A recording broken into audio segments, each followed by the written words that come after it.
Donc, est-ce que tu peux nous donner, selon toi, les indicateurs qui risquent de générer le plus de non-conformité sur cet audit de surveillance? Ah, bah, les classiques, hein, le 23, le 24 et le 25, hein, parce que là, La c'est la veille? veille et preuve, et preuve de veille. Il suffit pas de dire j'ai mis en place une veille, mais depuis un an et demi, il s'est rien passé. Non, ça non, non, non. Un auditeur moyen, bien câblé, il va dire attendez monsieur, j'ai regardé, j'ai ma veille. Alors, un auditeur a sa veille aussi, hein, sur la réglementation. Bien Il va sûr. pouvoir vous dire, attendez, il y en a quelques-uns, et si vous les avez pas vus, là, boum, hein, ça tombe. Hein. Après, il y a Plus, la... Oui, plus la vas-y. mise en exploitation après de Oui, l'information issue de la veille, donc avec des cas concrets à présenter. oui, il faut aller jusqu'au bout. Oui, ça, oui, là, tu as raison. Là, dans ce sens-là, il suffit pas d'identifier, hein. La veille, c'est l'identification des textes. L'appropriation, est-ce que j'ai besoin de faire une modification dans mon système? Et si j'ai besoin de faire une modification de mon système, bah, qui va le faire? Alors, si c'est un organisme assez important, bien sûr, et dans quel délai? Ensuite, on peut toujours vérifier que ça fonctionne, hein. On va vérifier l'efficacité de cette action que l'on a inscrite au plan d'action, en plan de suivi veille. Et voilà, et puis derrière, on a la preuve de. Hein. Mhm. Après, il y a la mise à jour des indicateurs de performance, qu'on disait tout à l'heure. Hein. Suffit pas de dire j'en ai mis un l'année dernière. On arrive en milieu d'année, cette année, on a toujours les indicateurs de 2021. Non, il faut les mettre à jour à la fréquence à laquelle vous avez défini.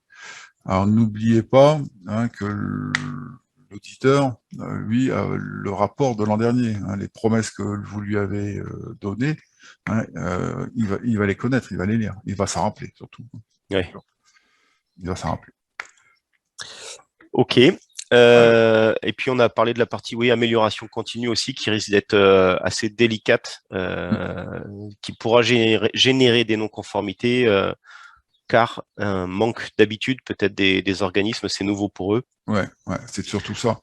Donc c'est les plans d'action d'amélioration continue issus du recueil des appréciations des clients, des stagiaires, des formateurs, et tout Et de ça la qui sont veille. des points de départ d'amélioration. Ah oui, oui, toutes les améliorations. Après, il faut, comment dire, une amélioration, il peut y avoir deux, trois ou quatre actions, hein. S'il n'y a rien au bout d'un an et demi, bon, on va peut-être se poser la question, monsieur, votre système d'amélioration n'est pas très performant, hein, vous n'avez pas identifié d'amélioration. Alors, bien sûr, vous pourrez dire, bah non, attendez, j'ai un taux de satisfaction à 99, voire 100%, je ne vois pas pourquoi j'améliorerais, je dirais, ma situation. Peut-être pas, mais bon, vous avez peut-être aussi comment dire, de l'efficience à chercher quelque part, hein, sur l'utilisation des documents,